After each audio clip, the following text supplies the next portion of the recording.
Bienvenidos a Descifrando el Cáncer, soy su anfitrión, el doctor Fernando Méndez, y en el episodio del día de hoy vamos a hablar del efecto de las proteínas contra el cáncer. Para este tema tenemos como invitado al doctor Jesús Vázquez, que está trabajando últimamente con la bioactividad de proteínas presentes en alimentos de origen vegetal principalmente. Entonces, bienvenido, doctor. Muy bien, muchas gracias por la invitación, doctor. Me gustaría que nos platiques primero un poquito de qué has estado haciendo durante tu formación, porque sé que eres licenciado en Ciencias de los Alimentos. Sí. Entonces, desde el inicio estaba relacionado con la alimentación y la salud y los procesos hacia los alimentos y generar este tipo de lo que conocemos como nutracéuticos, alimentos funcionales, pero después fuiste como metiéndote un poquito más. Platícanos cómo empezaste y actualmente ahorita dónde te desempeñas. Yo soy licenciado en Ciencias de Alimentos del 2016, ya hace 15 años, sí, ya egresado.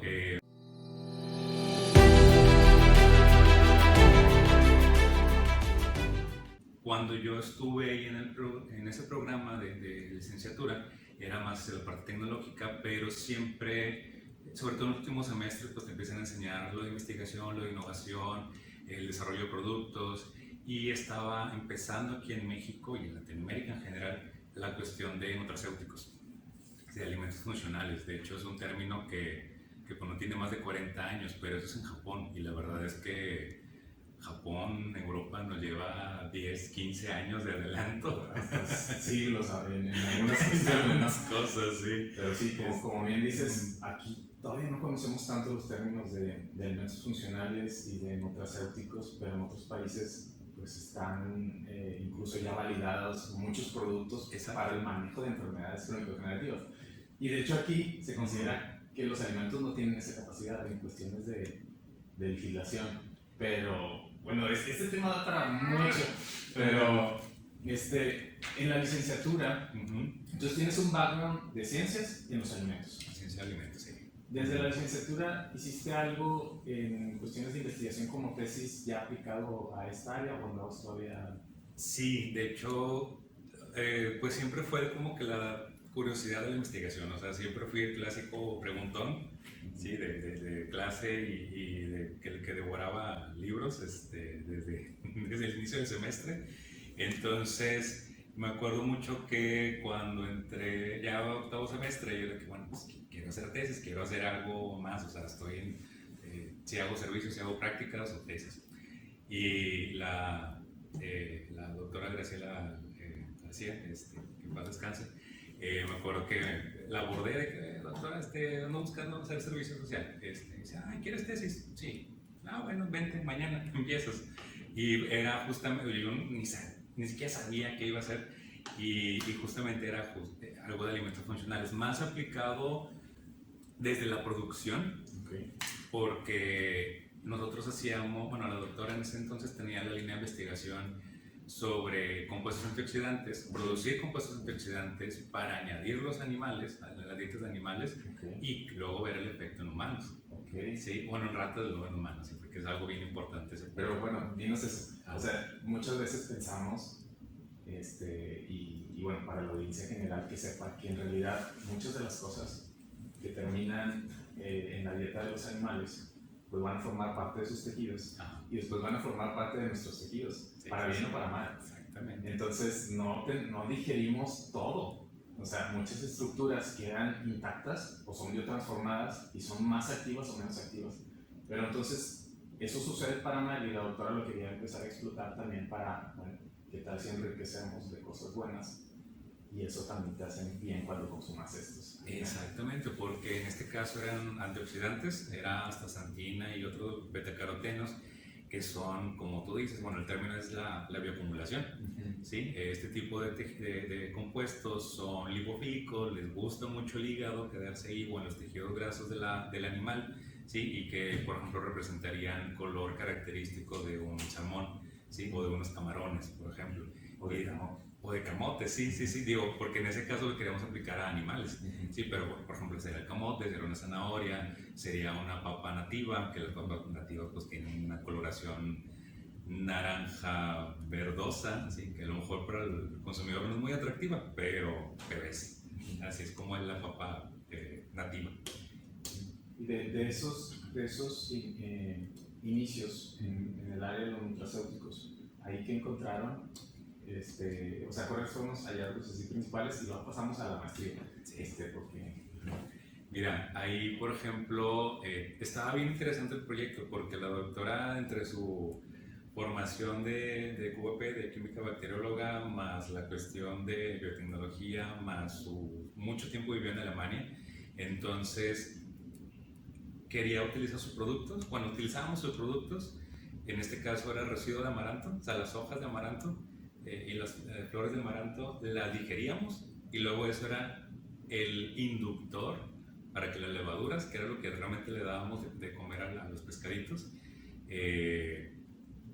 eso era maximizar la cantidad de carotenos. Okay. Sí, o sea, era tanto la materia prima que va a comer la levadura, más la levadura lo va a asimilar, la levadura lo produce y luego llevarlo a algo más. O sea, estaban utilizando también biotecnología. Exactamente. O sea, las biotransformaciones de las levaduras sobre una matriz muchas veces enriquecen de productos bioactivos la matriz original, ¿no? Sí. A veces no. Cuando partimos de un residuo, pues a veces es como muy... El residuo ya le quitaron mucho de las cuestiones más benéficas, ¿no? Las que son comercialmente más valiosas. Y cuando nos quedamos con una matriz de alimentos, a veces hay necesidad de hacer unos procesos para que sea más biodisponible o para enriquecerla incluso. Entonces ya estaban haciendo eso. ¿En qué año era? Era 2005, más o menos. Sí, fue el último año de la carrera. Entonces ahí, o sea, lo que todavía me queda es de ese amor al amaranto, porque pues, es un amor que yo todavía le tengo y que luego podemos hablar todo un podcast nada más de amaranto. Sí, no, y de hecho las proteínas del amaranto son anticáncer, o sea que después ahí, ese es el tema, ¿verdad? Pero ahorita hablamos de eso. Sí, o sea, desde ahí fue como, wow, o sea, esto es... de hecho, los pobladores mesoamericanos en los códices lo mencionan, que es el tesoro de los dioses, ¿sí? Y pues lo es, ¿sí? Que más adelantito lo hablaremos. Y también la cuestión está de utilizar sus productos, ¿sí? O sea, que todo es utilizar en la naturaleza, o sea, realmente es algo que a veces lo vemos, sobre todo en alimentos, que queremos nuestra manzana súper bonita, bien limpia, como de dibujo, como si fuera un anuncio, ¿sí? Y no significa que sea lo mejor, ¿sí? Sino siempre va a haber otro tipo, la manzana que a lo mejor no está tan bonita, ¿sí? Va a traer los mismos tipos de compuestos o hasta más muchas veces, ¿sí? O los residuos de toda esa producción pues tienen una utilidad, ¿sí? No es nada más desecho por desecho. Entonces, después de estos iniciales investigaciones, hiciste una maestría en ciencias. ¿Ahí en qué te enfocaste? Ahí me fui a algo bien diferente, a algo de probióticos. Igual los 2000 fue aquí el boom de los probióticos por todos lados. Yo creo que la audiencia se acordará de tanto anuncio que nos inundaban de probióticos. Y regresó con lo de la pandemia, regresó la importancia de la microbiota, ¿no? Exacto. De los probióticos, sino más bien, o sea, de la microbiota en sí. Pero bueno, los probióticos son una forma digamos que de suplementar estas poblaciones, ¿no? De enriquecer la cantidad de estas poblaciones. Sí. Y en este entonces era como que el producir y ver dónde pueden crecer y demás. Entonces en este caso igual utilizamos sus productos en este caso la industria quesera, que es el suero de leche. El suero de leche pues es riquísimo en vitaminas, en minerales, en proteínas de alto valor, pero pues sabe mal. Sí. Básicamente, sí, sabe muy salado, sabe demasiado a leche, sí, es un sabor muy fuerte, y que en los 80s o antes se utilizaba para alimentar cerdos, sí, era tal cual. Sí, entonces era utilizar este subproducto, hacer un producto parecido a productos comerciales de ahorita, de lactobacilos, ¿sí? Pero con sabor. Sí, o sea, y la verdad es que ahí fue también, si yo ya me gustaba la microbiología, de hecho mi tesis de licenciatura yo la quería hacer en micro, pero pues no había proyectos que me llamaran la atención. Ahí fue donde dije, esto Entonces, también, o sea, súper interesante. Y más con los lactobacilos, que normalmente también en el caso de los microorganismos, pues, para la audiencia, si, yo creo que si lo escuchan, van a pensar en algo malo, van a escuchar, sobre todo ahorita con cuestiones de pandemia, ¿sí? Que es algo malo, que es algo que nos va a enfermar, algo que tenemos que limpiar, sanitizar y demás, y sí se debe de hacer, solo que hay el 90 o más por ciento de los microorganismos son benéficos. Sí, de hecho los patógenos son bien poquitas familias, ¿no? Las que hay. O sea, en sí para los humanos son muy poquitas las especies que tienen capacidad de generarnos enfermedad, y son muchas más las que son indispensables en ciertos procesos de biotransformación o de comensalismo.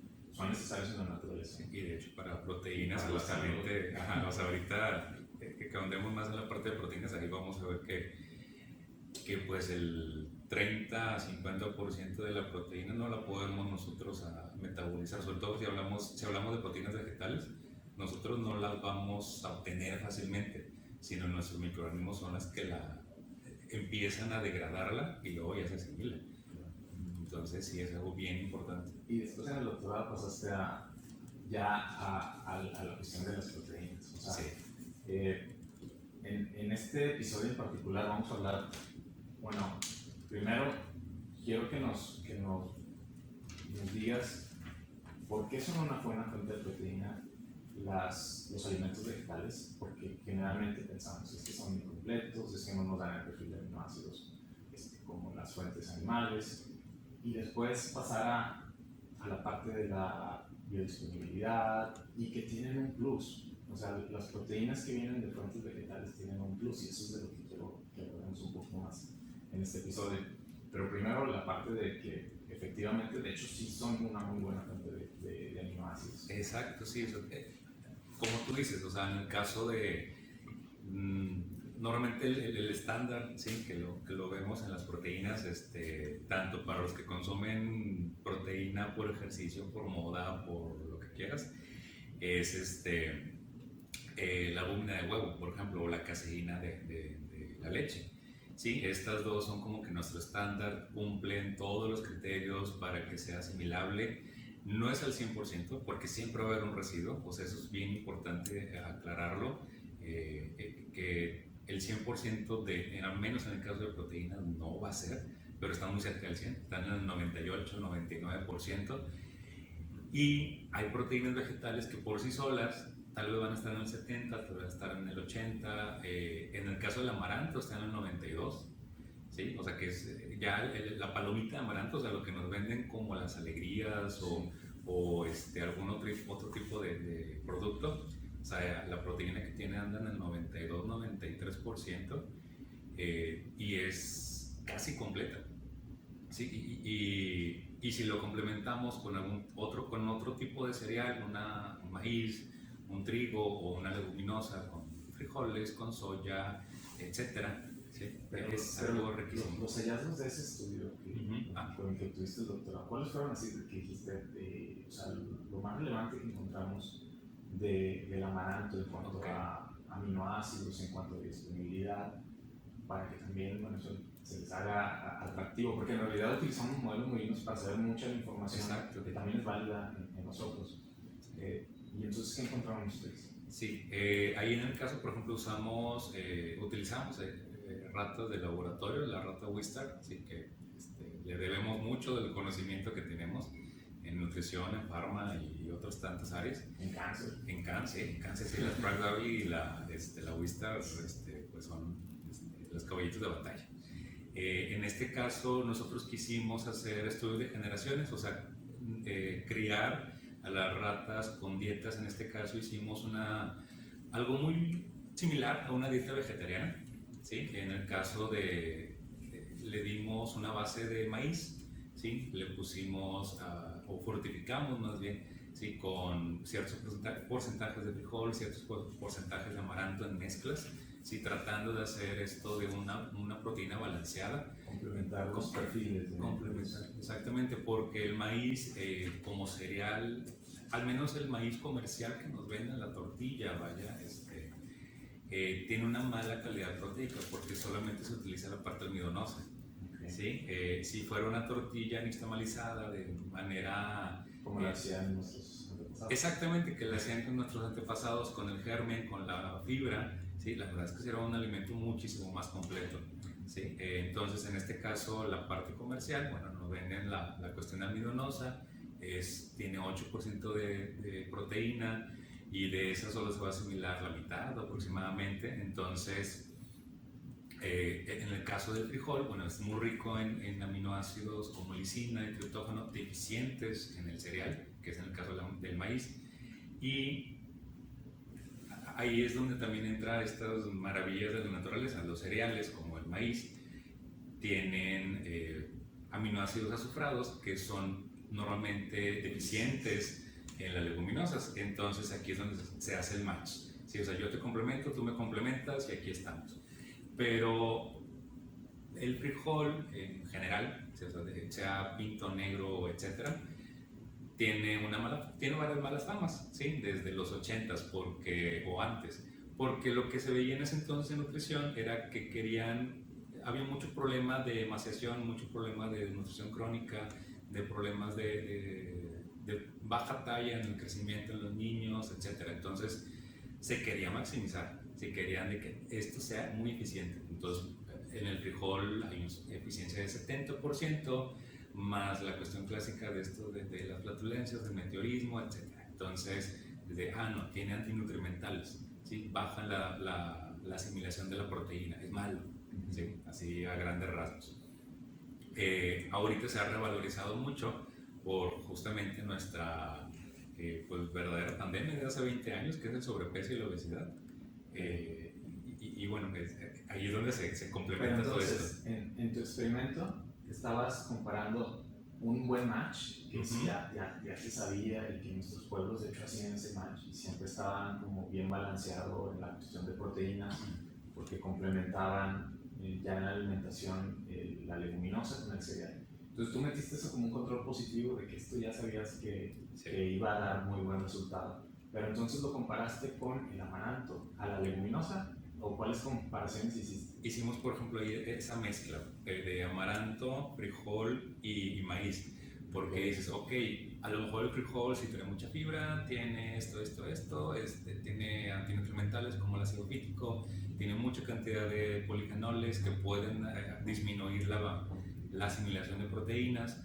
Entonces el amaranto sí los tiene en menor cantidad, pero aparte está reportado que la asimilación de la proteína es muy alta, ¿sí? Porque es un grano muy noble, o sea, tiene una cantidad importante de almidón, sí, pero la proteína, por donde se encuentra en el grano, es muy fácil asimilarla, ¿sí? No es como en el caso de un maíz, que mucha de la proteína está cerca de la fibra y la fibra se elimina. ¿Sí? Entonces aquí está dentro, está muy dentro. Cuando se explota la palomita, que normalmente es como se consume, ¿sí? Ahí está, o sea, está completamente disponible, básicamente se está abriendo. ¿Sí? Y hicimos mezclas respecto a esto y vimos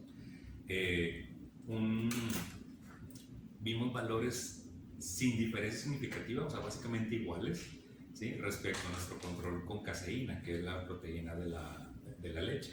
O sea, nuestras ratas en la primera y la segunda generación crecieron sin diferencia de peso, con una asimilación de proteína similar o básicamente idéntica a la de caseína, ¿sí? Y las ratas estaban en buen peso, no se les caía el pelo, que es algo bien característico cuando hay deficiencia proteica en animales. Se les cae el pelo, aquí en este caso no, ¿sí? Y cuando teníamos nuestro control de puro maíz, que la dieta básicamente era tortilla, o sea, era tortilla con vitaminas y minerales, ¿sí? Veíamos que pues las ratas sufrían, o sea, se les caía el pelo, no crecían bien, la madre, vaya, más bien la segunda generación, sí no llegaba por completo a desarrollarse, o sea, de 8 crías que nacen, morían 2, 3. O sea, básicamente estaban desnutridas. Estaban desnutridas, sí. Y la cuestión está que siempre interesa o sea, analizar masa muscular, masa magra, ¿vieron alguna de estas cuestiones o no? Fíjate que en este caso no llegamos a eso porque también hicimos muchas cuestiones fisicoquímicas complementarias, pero Sí, obviamente en ese tipo de estudios pues tienes en algún momento que sacrificar al animal.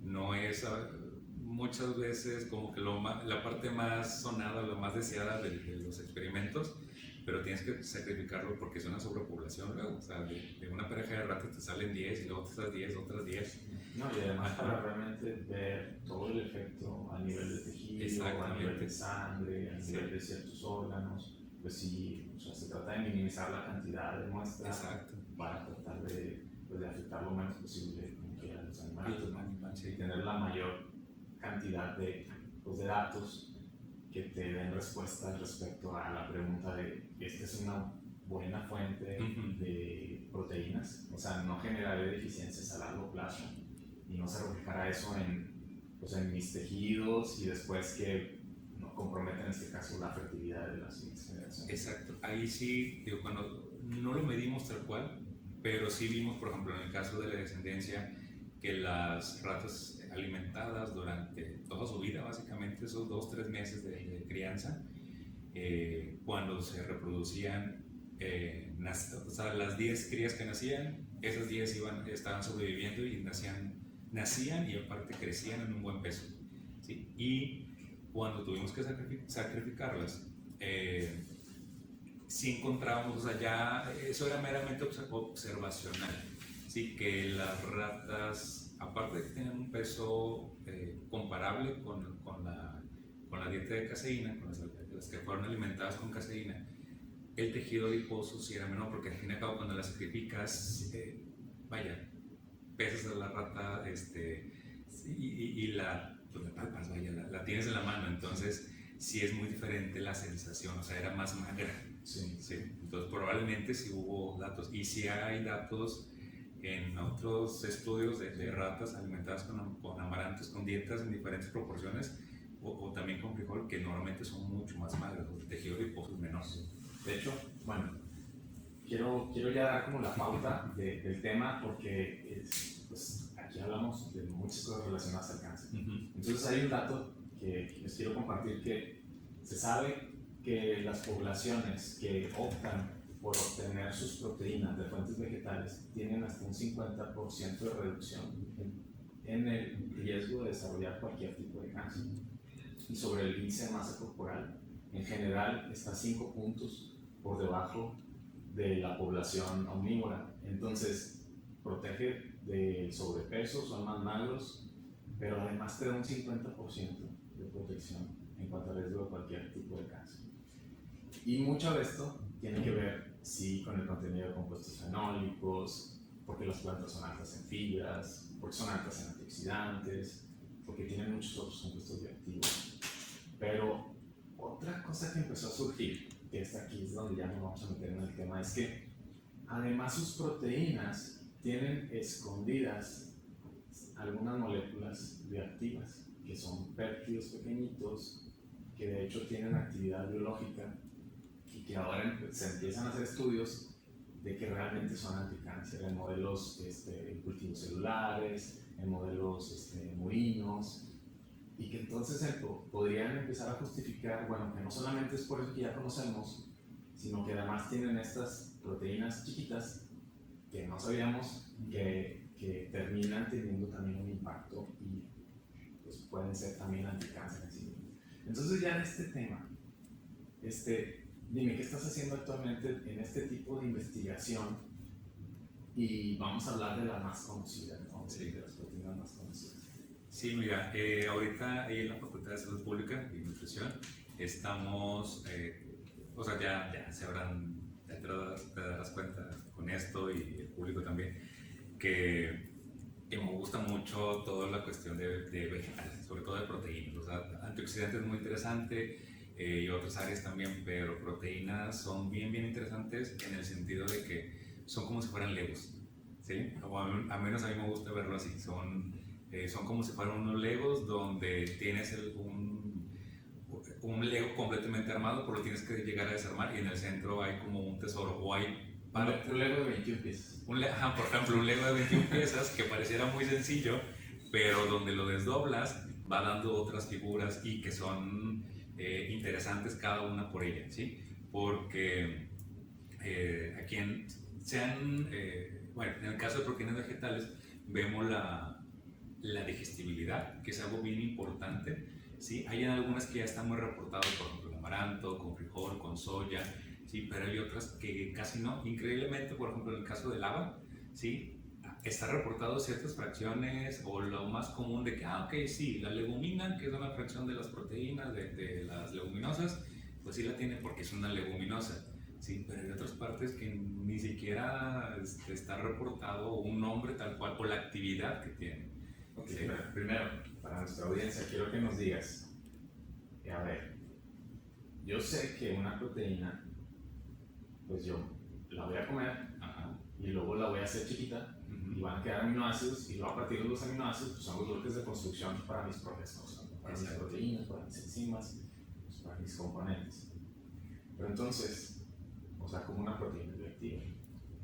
Sí, normalmente en el caso de proteínas vegetales también ocurre en otras, sí, o sea, no digo que en animales no, pero como la de animales es mucho más digerible, ¿sí? Se tienden a tener los aminoácidos libres después de 2, 3 horas, 6 horas máximo, ¿sí? Depende del proceso que se le haga. En el caso ya cuando son fermentables, por ejemplo en el caso de un yogur, ahí sí se hace más complejo, ¿sí? Porque los microorganismos interactúan. Y en el caso de proteínas vegetales, tenemos a este Lego, a esta proteína envuelta en fibra, ¿sí? O envuelta o interactuando con azúcares o interactuando con polifenoles. Entonces es de lenta digestión. En general, sí, o sea, del 100% de la proteína vegetal que tú vas a consumir, de la fuente que sea, ¿sí? Vamos a tener así como porcentajes de que a las primeras 3 horas, ¿sí? Que es el proceso clásico de una digestión, tenemos alrededor de un 20% que se va a asimilar directamente, ¿sí? 20-25%. Tenemos alrededor de un 50% que en las próximas 16-18 horas, o sea, hace un día, ¿sí? Se va a ir liberando por la acción del intestino, de las enzimas, por la acción de los microorganismos, por el movimiento peristáltico, etc. ¿Sí? Entonces, movimiento del intestino. Entonces, todo esto va a hacer que se vaya liberando poco a poco, lo que hace que aminoácidos libres, como en el caso de una proteína animal, si en la proteína vegetal se van a liberar fracciones, por ejemplo, de 2 aminoácidos, de 3 aminoácidos, de 15 aminoácidos, ¿sí? Y eso, normalmente cuando los péptidos, que son fracciones cortitas de proteínas, ¿sí? Que son desde 2 aminoácidos hasta 18 en la definición tradicional. Ahorita ya se contemplan hasta 40. ¿Sí? Pero esos entonces quedan como no digeridos. Quedan, como no. Por eso es que son funcionales. Exacto, quedan como no digeridos porque o la microbiota, nuestros microorganismos en el intestino participan ahí, o también como se van liberando poco a poco, pero en zonas de mayor absorción en el intestino, ¿sí? O sea, ya no es directamente cuando entra al intestino que se va a absorber, sino ya casi llegando al colon, o en el colon empiezan a absorberse y ya tienen otra función en el colonocito, en el enterocito. Y hice énfasis en esto porque normalmente, pues hace unos 20-30 años te hubiera dicho cualquiera que estudie esto, es que no, o sea, una proteína no puede ser eso porque con la hidrólisis de las enzimas en el estómago, más el pH, más después la decisión enzimática por la flora bacteriana, pues la voy a hacer aminoácidos, y no importa si era activa, pues yo me voy a comer los aminoácidos y luego yo hago lo que yo quiera. Pero no, resulta que hay ciertas estructuras que sobreviven a estos procesos y que de hecho tienen ciertas cualidades que las hacen interactuar después con receptores que tenemos y tener los efectos biológicos, porque también no teníamos las técnicas para saber que andaban por ahí metidas. Exacto. O sea, ahora sí se pueden trasear, seguir en cómo están en circulación algunas de las proteínas más bioactivas. Antes no lo sabíamos. Sí, por ejemplo, volviendo al caso del frijol, sí, de nuestro frijol, o sea, Precioso. Nuestro precioso, sí, frijol, el color que sea, sí, y la variedad que sea. Por ejemplo, hay estudios bien interesantes de aquí mismo del país con gente de la Universidad de Querétaro que ellos estudian o han estudiado la fracción no digerible, o sea que es lo que ya no se asimiló, que sería lo fermentable por nuestros microorganismos, ¿sí? Ahí hay proteína, o sea, sí es mucha fibra, sí hay polifenoles y todo, pero adentro trae una fracción importante de proteína, ¿sí? Trae alrededor de un 15% de proteína esa fracción, ¿sí? Entonces la fermentan, liberan la proteína y ven los péptidos que salen, ¿sí? Que volvemos a decir, son los bloques pequeños de las proteínas, ¿sí? Y estos han tenido actividad anticáncer, ¿sí? Ya sea de manera individual o en sinergia, y eso es bien, bien importante porque a veces queremos, se ve mucho esto de los nutracéuticos, alimentos funcionales, como para patentar, para ponerlo como un medicamento, ¿sí? Y sí se puede, no digo que no, solamente que muchos de los estudios han visto eso, de que, ok, vemos 5, 6, 10 diferentes péptidos bien interesantes a nivel in vitro, o sea, con células, lo vemos por separados, ¿sí? Pero ya cuando lo metemos en un animal, en una rata de laboratorio, etcétera, no tiene nada de efecto, ya no funcionó.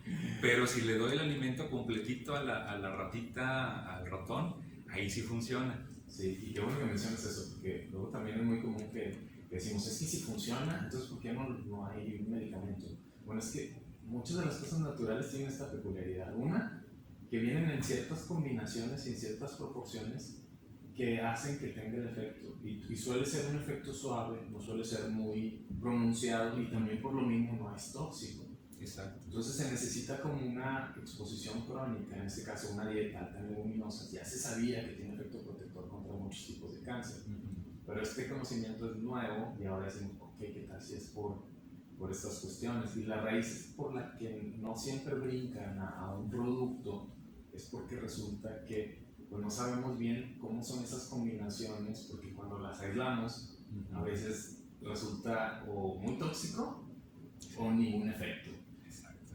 Entonces, sí, o sea, sí es bien interesante cómo, o sea, tanto con frijol como con soya, que soya es pues realmente la leguminosa más estudiada y de hecho de los vegetales más estudiados a nivel mundial, sí. No nada más con proteínas, y se ha visto esto de que en el caso ahí de soya sí hay una peculiaridad con la lunacina, pero bueno, ahorita así que la abordamos. Sí, hay que hablar de lunacina. Sí, la lunacina. Es que fue como el hito, ¿no? En esta cuestión de una proteína que es bioactiva. ¿Cómo? Sí.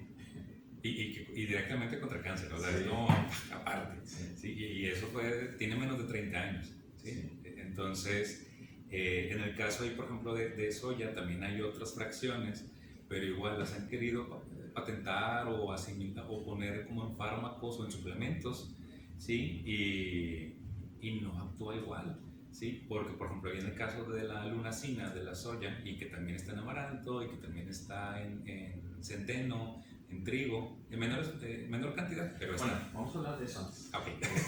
Porque sí me gustaría que, o sea, ¿cuáles son los alimentos que son altos en estas proteínas bioactivas y sobre todo contra cáncer? Sí, por ejemplo, o sea, la soya es la estrellita en este caso, pero no tanto porque sea la mejor, sino es la más estudiada. ¿Sí? O sea, eso sí también es bien importante decirlo. También el frijol tiene en sus diferentes variedades, sobre todo los rojos y los negros son los que tienen mayor cantidad de bioactividad. Me preguntar, ¿por qué casi todo lo que está como pigmentado, más expuesto a condiciones de estrés, resulta ser más bioactivo contra el cáncer? Pero ahorita lo retomamos, porque hay que mencionar. Sí.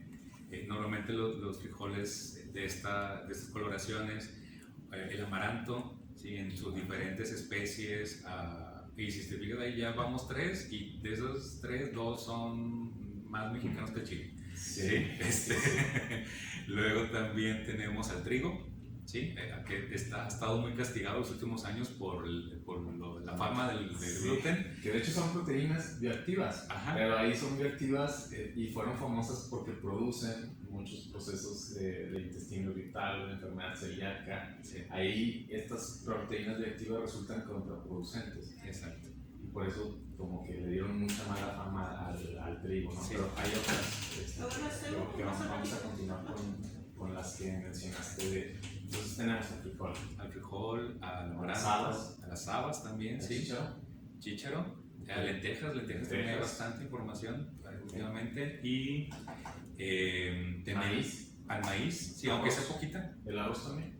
Sí, el arroz, sobre todo el arroz joven, sí. Engerminado también. Ok.